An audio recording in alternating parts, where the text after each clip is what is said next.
Hey guys, John Adamson, the Rehab and Documentation Guru, driving home on a Friday afternoon on I-95, the massively long East Coast highway that extends all the way from New England down to Florida. This is part of my typical route.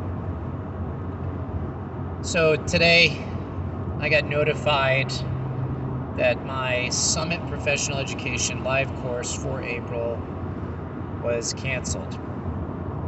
I was set to be speaking the last full weekend of April, something like April 23rd through 25th, something like that. I haven't spoken since, I think it was last February. So when they told me that, and I've been scheduled for previous courses after like the first quarter that was canceled last year because of COVID. And I've been scheduled, and each month as it rolled along and they said, okay, we're going to continue to cancel, I just kind of gave up hope. And then I had scheduled for April, and they told me that, okay, we're proceeding with live conferences. And actually, they had asked me to confirm my airfare last week, or earlier this week, and they said, okay, we'll be purchasing your airfare next week. So I was mildly optimistic that I was going to be going, but apparently therapists en masse, however you might say that, are not keen yet on going to live conferences. And so my course is canceled. And I'd already informed Summit that this would be my last presentation for my course, because frankly, it seems that the writing is on the wall. What kinds of changes have we had this year related to continuing education? I'm just talking off the cuff, guys. The majority of the states this past year waived their requirements for continuing education. In Virginia, we require 30 continuing education credits per year for PTs. Every other year, I should say, for PTs, with 20 of those being type 1.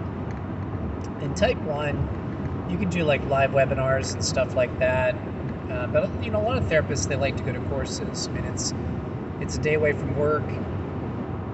There's nothing that compares to being live. I cannot approximate on a video a live performance. There's just no way. I might be the most outstanding video presenter, but watching somebody live, it's a different level. And that's where I thrive. I'm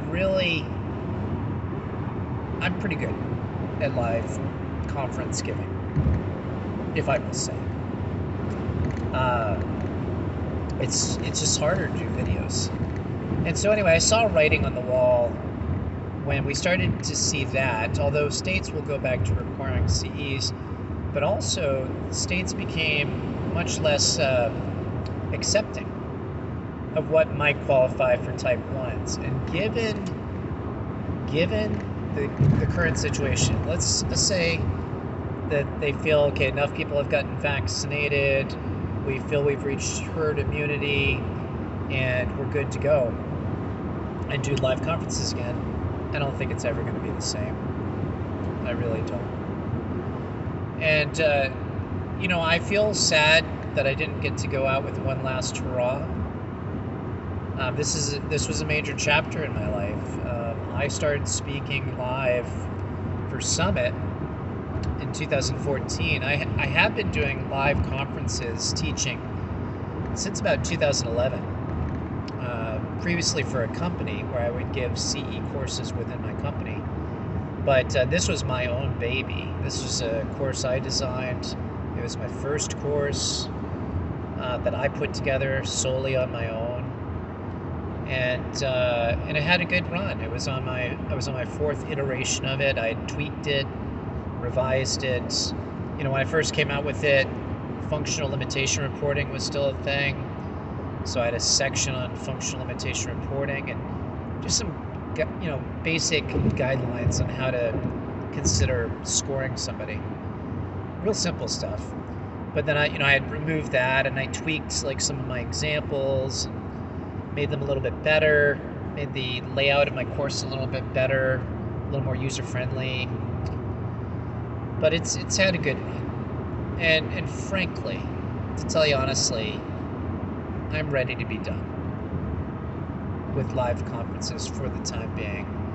I still do speak for Allied Health Education, which it's been a good partnership. And they're doing 2-hour courses, but frankly, the courses I have with them, I'm just not excited to do it anymore.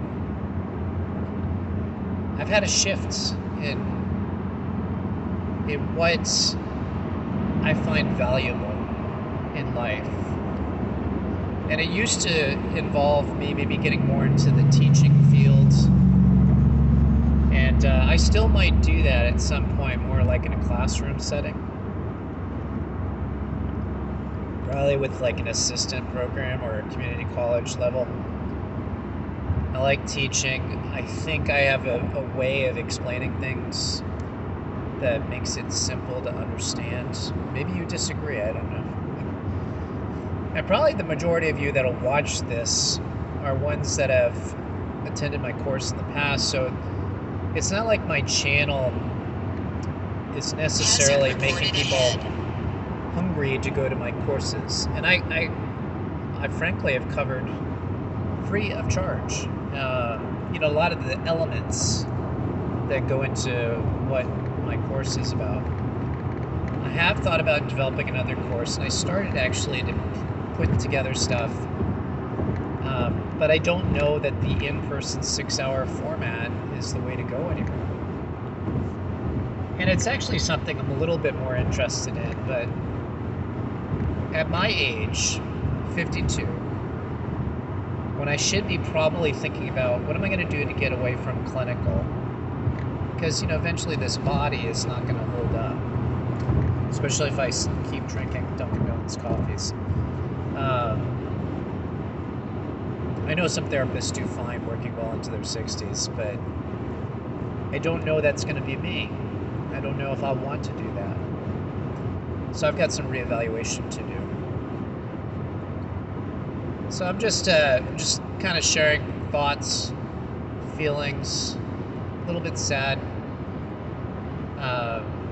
but in a way relieved too, because every time I've gone away, I've got a big family. I've shared with you all who've watched my videos for a while.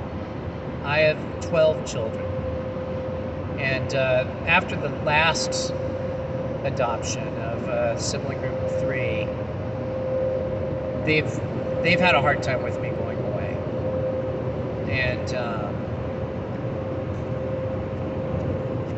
I just don't have the desire to do that to them anymore. And it was a source of income. Now, one thing about Summit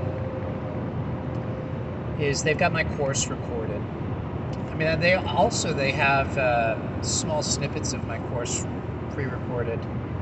But eventually, it'll go away. They won't be able to use them anymore because they've got to have so many of the sources have to be within the last 5 years. And I'm frankly, at this point, not going to update them. Now, I do have a course that I did for them. It's a 1 credit hour ethics course. It gets some people buying it. Some states require 1 hour. The other company I speak for, Allied Health Education, had talked to me about doing an ethics and jurisprudence course, which I've tried to really nail down. I like studying about legal things,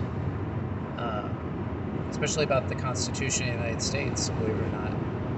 But I'm still trying to nail down, because everything's very vague when it comes to medical jurisprudence, what objective information can I convey, especially in like a 2 or 3 hour webinar format.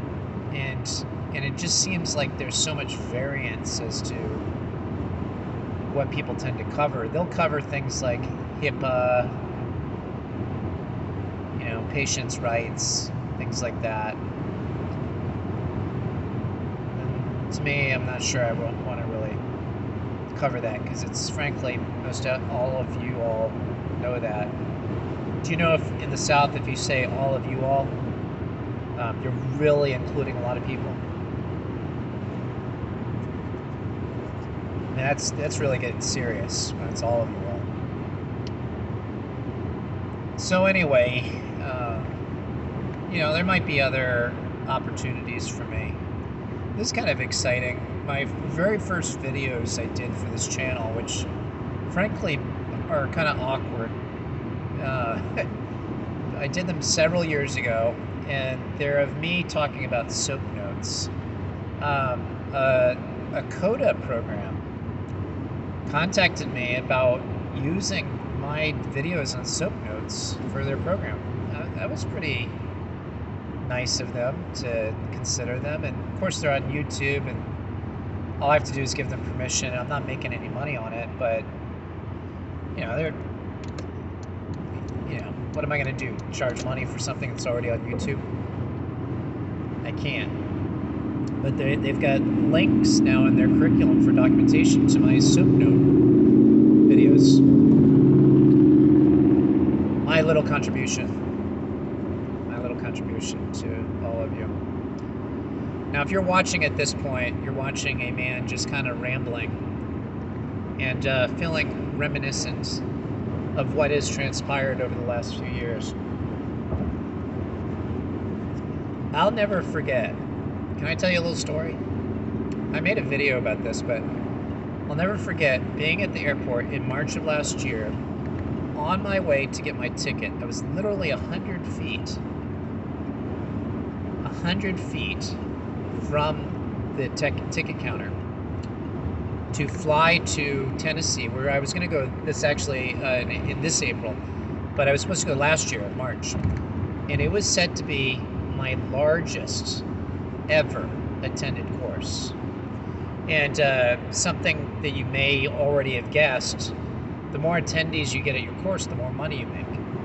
And let's just say it would have been a very sweet deal if I had been able to teach. I'm 100 feet from the counter, and I get a call: John, because of COVID, we've canceled your course. And I was upset. I was pretty darn upset, believe me.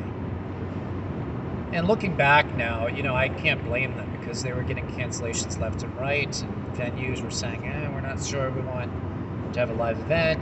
This is March of last year. It's still very early. People were like, how does it transmit? How far do you have to be apart? At that point, still a lot of questions. And so I was kind of excited this time around to go back to the same venues where I thought maybe I'll capture at least a portion of the earning potential I would have had last year. And it's not happening, and you know what? I'm not really that upset. Just not. And we all go through seasons in life.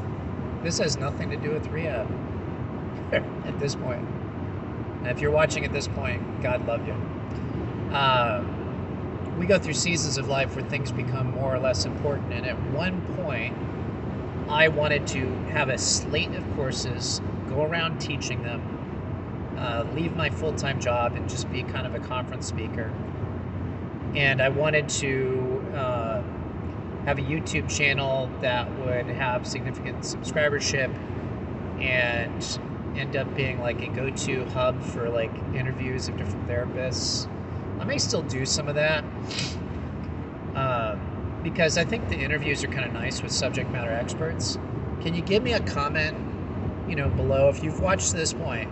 Will you comment below if you've ever watched any of my interviews with subject matter experts, and were they helpful to you? Because I would potentially like to do more, because I like conversating with people. Believe it or not, I don't like to only conversate with my phone while I'm driving. I like to conversate with actual people. And so I want to know if those are helpful to you. subject matter experts, because I might be able to get some more on. When you look at changing subjects, when you look at, I watch occasionally APTA, their official channel. I watch their videos, and I find them grossly unhelpful, the ones that are at least available.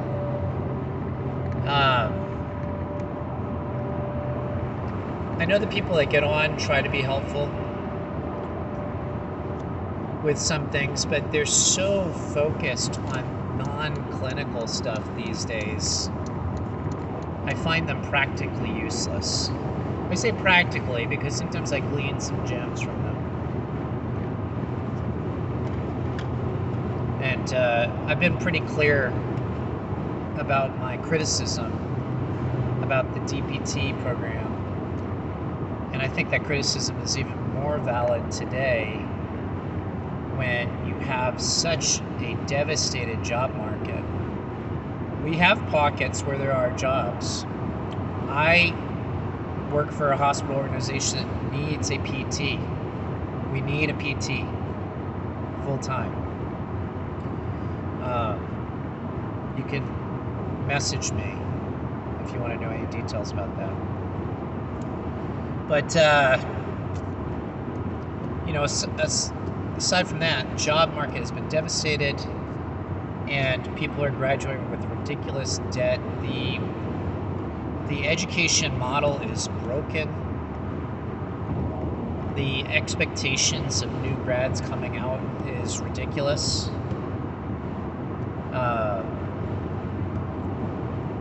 Seeing some comments about what can I expect to make, and what some people are saying, you should expect is not accurate. I monitor, comments on at least a couple of very, very large therapist Facebook groups. And while there are some markets where people can demand what we previously made, or depressed markets that don't have any schools around, the vast majority of markets have seen a massive decline in pay and increasing productivity to boot. And it's not a good combination. And it's only going to get worse, folks. I hate to tell you that. It's only going to get worse. Why is it going to get worse? Aging population, reduced revenues for reimbursement. More people needing therapy. And because there might be not enough therapists to go around, and because therapy is no longer incentivized like it used to be under PDPM and PDGM, therapy is no longer incentivized as a cash cow like it used to be.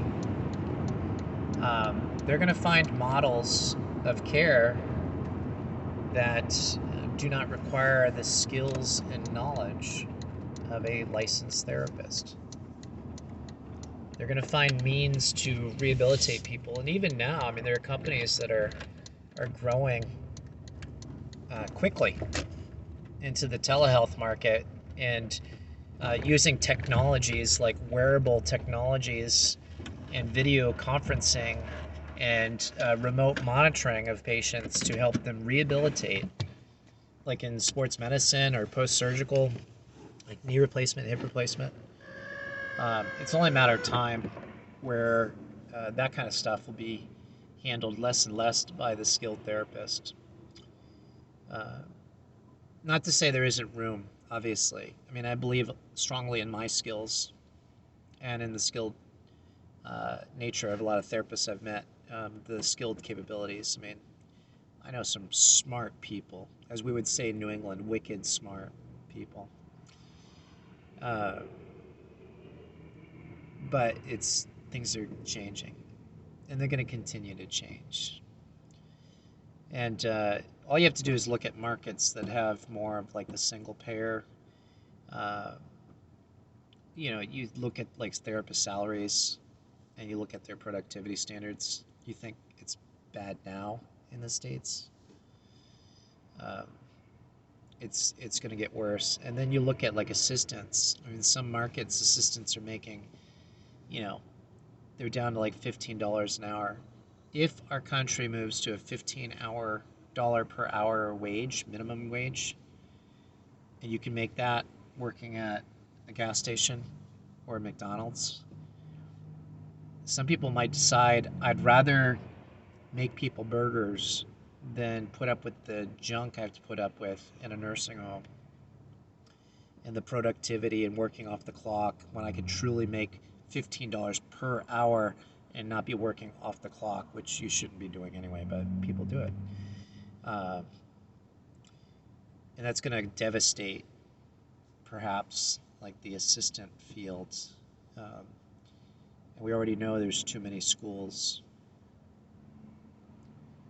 I'm sorry, my eye is caught. There's a trucker driving by, and he's got across his visors, he's got a lighted sign, and it says "Crazy Russian." Um, that was interesting. So I'm at a big truck stop area. Anyway, I'm gonna get going. I got documentation to do, and I just wish you a wonderful Friday. Um, will you take a moment of silence to mourn the loss of Documentation Bootcamp, the once and great live performance by me? And anyway, for now at least, still available, I know, through Summit Professional Education as a on-demand webinar. Have a great one. Take care. God bless.